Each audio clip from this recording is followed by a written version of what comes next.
Yeah. Please tell me that I can't, that I won't, that I fail, that I'll never make it out, yeah.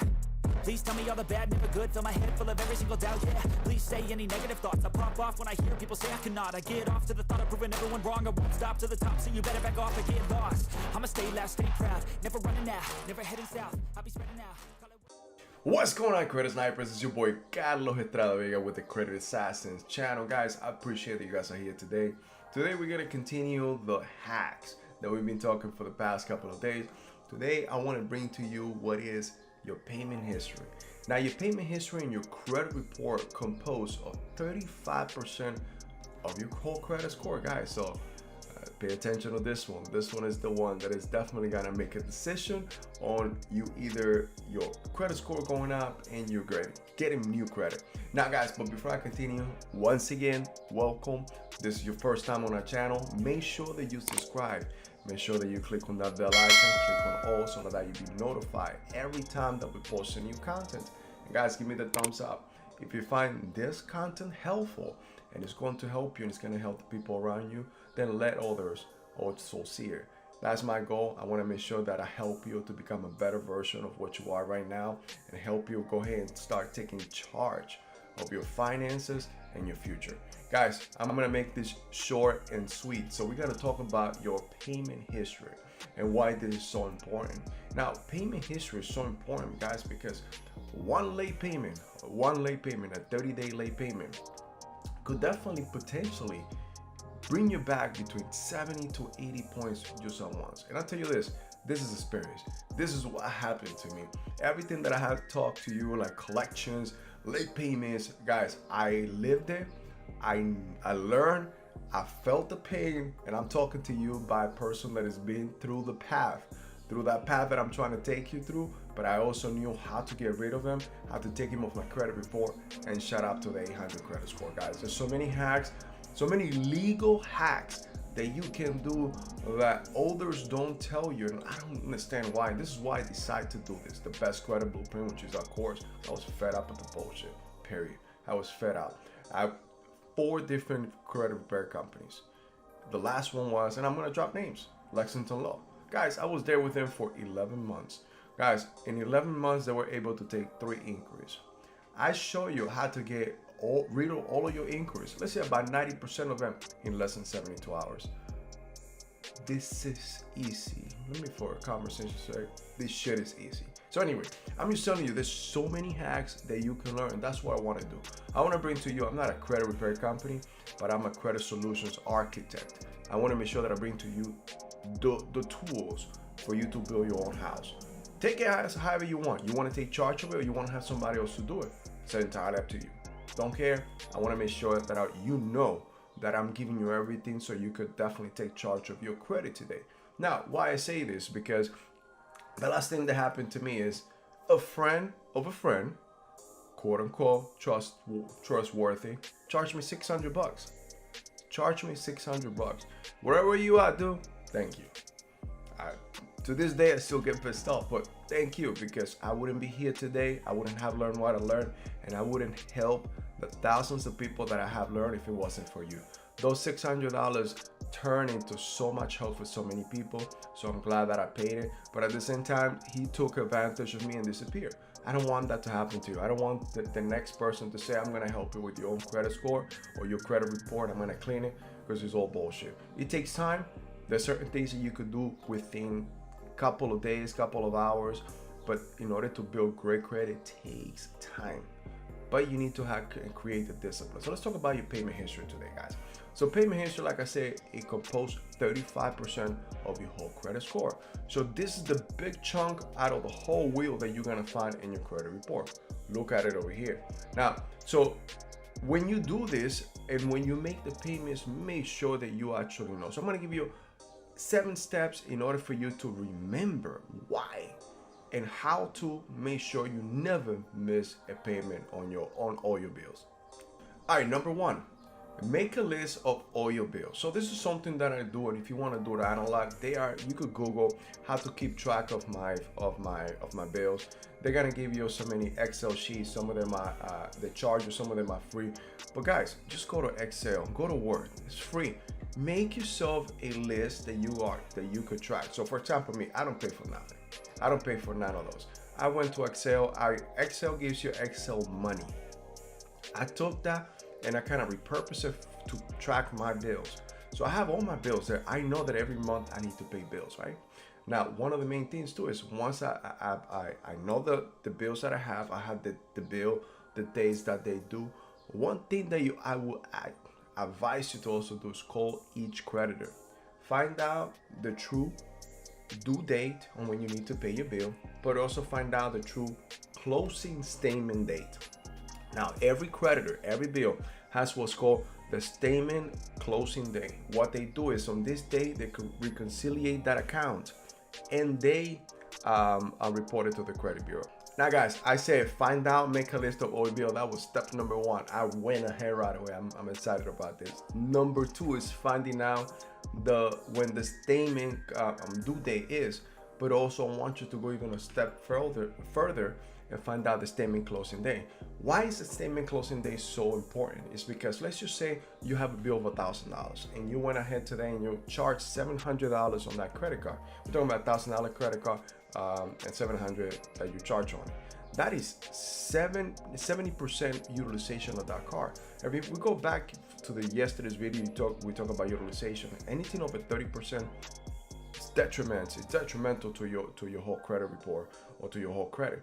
Now, let's just say that you are planning to make that payment because, hey, I just needed to make this payment, but I was going to be able to make it on this day, whatever.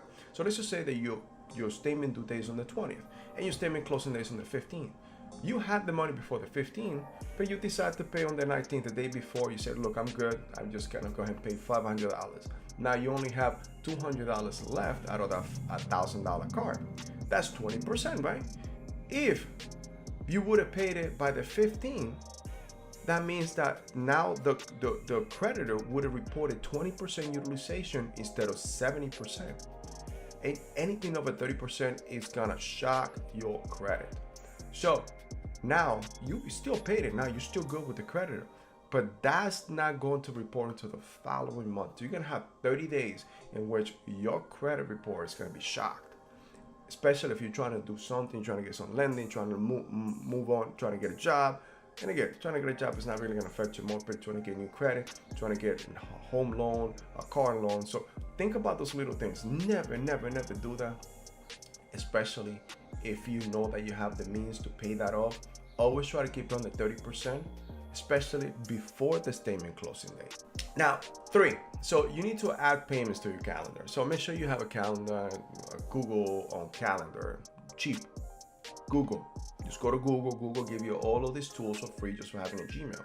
Put it in your Google Calendar. Make sure that you actually put in that to remind you on such and such day. Hey, it's never too late. It's never too much to have little reminders here and there. So if you have sometimes it drives me crazy because I have 3 calendars and I put them all 3. So sometimes when I have meeting come up for the same thing, I'm like, why? But you know what? I remind myself because sometimes I'm so busy that I don't see the first notification, but I probably see the second one, and on the third one, you know what? I need to do this. So that's my advice to you. You take it how you want.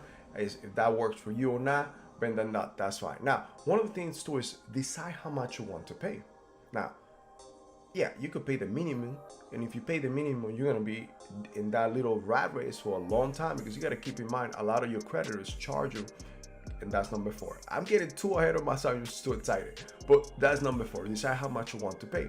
Now, every creditor gives you the minimum amount, right? The minimum amount is what you could pay because they want to keep you on that loop for, you usually gonna end up paying about 20% more of what you already borrow. So keep in mind, if you can pay more, that means that you're gonna eat out or gotta cut down your principal, and you're gonna pay less interest overall on the long time. So if you can do that, so go back to the video yesterday. I talked about the snowball effect, in which you could take the smallest car and start paying it down quick, and then move on to the next one, to the next one, to the next one. It's an upside snowball effect instead of the down snowball effect. But like that, you'll pay your bills quicker. I don't know what's going on with me today. I can't talk. But you pay your bills quicker, and you could shut down, and you could actually not only reduce your debt faster, but increase utilization. Now, this is number 5, guys. Set up this. This is the most important out of all of them. I will advise you to set up a checking account just for that. So if you know that every month you pay $800 in bill, set up a checking account in which you know that on the first you put 800 or 850, whatever the case is, and set up auto payments. Again, if you don't want to do that, you don't have to do it. You could do it from your own checking. If you're responsible enough, then go for it. Auto payment. Why? Because life happens. Things happen. I know that we all forget things. We all have emergencies. We all not always completely and paying attention to our bills. Has happened to me, even though I have all these little bells and whistles everywhere and a notification. So do that, guys. Do that. Set up an auto pay, because that is your backup, and at least you know that you pay the minimum towards that bill. Now, when you do this, make sure that checking account also have overdraft protection. Because I should say you go a little bit over than what you thought it was going to be. You don't want to pay that $34, $50 something that most banks charge you just because you didn't have overdraft protection. All you have to do is say, hey, look, I want my overdraft protection from my savings. Let me show you keep a good amount of $100, $200, just in case they go a little bit over. $1 could cost you $34. I mean, it's just crazy the way the banks, but that's how the banks make some money. So I'm just giving you a little hacks so that you can save money and make sure that you stay on top of all your bills. Number 6, guys, after you do this, check on all your payments. So you need to devise the systems. You need to actually double check, make sure that payment went through. Sometimes, like this month, I had to pay 2 of my bills. One person, one business that I have with TD Bank. I have an auto payment, but comes to find out that the site is down, and they switched the whole, they transitioned that site into the new site, and not even my login works. So after I double check, I'm still not late, even though a couple days later. But something you got to keep in mind is, even though if you go past the due date, you're still not late. You may pay a little bit extra fees because you're past the due date, but you never incur a late payment until you go 30 days past from that due date. Keep that in mind. 30 days past. So you can still pay 15 days later on, but you're gonna pay a little more than what you should have paid, because they're gonna put some fees on top of it. But at the same time, you're not late. You won't go into your credit report. Guys, I could go into a rabbit hole and start talking about credit. It's just amazing. I love it. This is something that I enjoy. Now, last, and I talked about it throughout the whole thing. Set up reminders. Google. We talk about Google. We talk about, if you have an iPhone, you have an Android, whatever. All phones have a reminder. That's number 7. That's number 7. Again, I'm getting ahead of myself again. Number 7, set up reminders. Set up reminders. Whatever you have to do, whatever you can do, whatever reminders in your computer at home. If you have a device that can set up reminders, set them up. Never be late. Remember, this is 35% of your credit score. This is a big chunk. Think about a pie. What I showed you earlier, the pie, and 35% of that is your payment history. So guys, do not be late. Don't do it. Now, if you're ever late, if you have late payments in the past, let me help you. We are the best credible payment. I could show you how to get those removed.